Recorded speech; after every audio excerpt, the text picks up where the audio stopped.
ආයිබෝන් පොඩි හිටි වැඩි හිටි හැමෝටම. ඔයත් පාන්දර 3-4ට හැමදාම අවදි වෙන කෙනෙක්. හැබැයි එහෙම අවදි වුණත් ආපහු හැරිලා නිදා ගන්නවා නේද? මේ වීඩියෝ අවසන් වෙනකම් බලන්න. ඔය ආයෙ නම් මේ වැරද්ද කරන එකක් නෑ. මේ පාන්දර අවදි වීමේ සිද්ධියට එක්කලා බැඳිච්ච පෙරදිග මතයක්, බටහිර මතයක් වගේම විද්‍යාත්මක මතයකුත් තියෙනවා. අපි අද මේ මත තුනම ගැන කතා කරමු. ඔයා පුරුද්දක් විදිහට පාන්දර අවදි වෙනවා.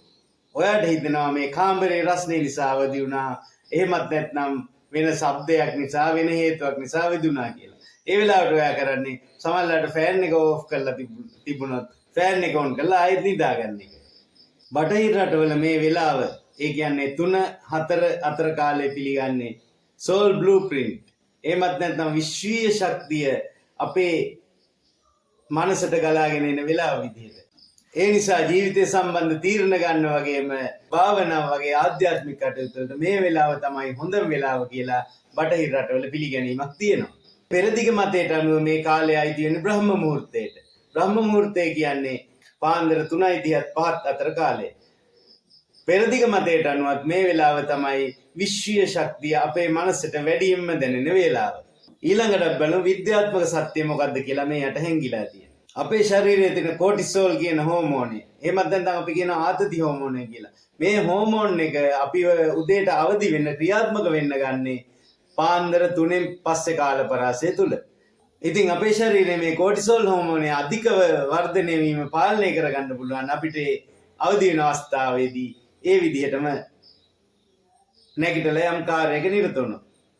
ඒ වගේම පාන්දර වෙද්දී අපි ඉන්නේ ගැඹුරු නිින්දක නෙමෙයි, සැහැල්ලු අඩ නිින්දක.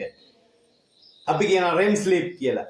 ඒ වෙලාවේ අපි පුංචි ශබ්දයකට උනත් අවදි වෙන්න පුළුවන්.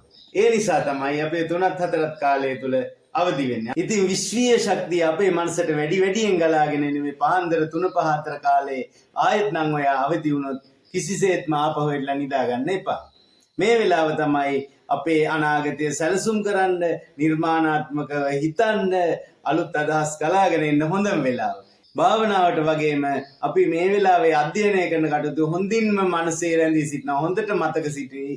ඉතින් මේ බටහිර පෙරදිග විද්‍යාත්මක සත්‍ය මොනවත් නොදන්නා වුණාට අපේ අම්මලා ඉස්සර කාලේ ඉඳලම පාන්දරට පුතේ නැගිටින්න පාඩම් කරන්න කියලා අපි පාන්දර 4ට අවදි කරවන්න උත්සාහ කරේ. මෙන්න මේ විශ්වීය ශක්තිය ගලාගෙන එන වගේම අපේ මනසට ඕනෑම දෙයක් වැඩිපුර මේ වෙලාවේ ධාරණය කරගන්න පුළුවන් වෙලාවක් බව අපේ අම්මලා දැන දිටපු හින්දා තමයි. ඉතින් බොහොමත්ම ස්තුතියි ඔයාලට මාගේ වීඩියෝ මෙච්චර වෙලා නැරඹුවට.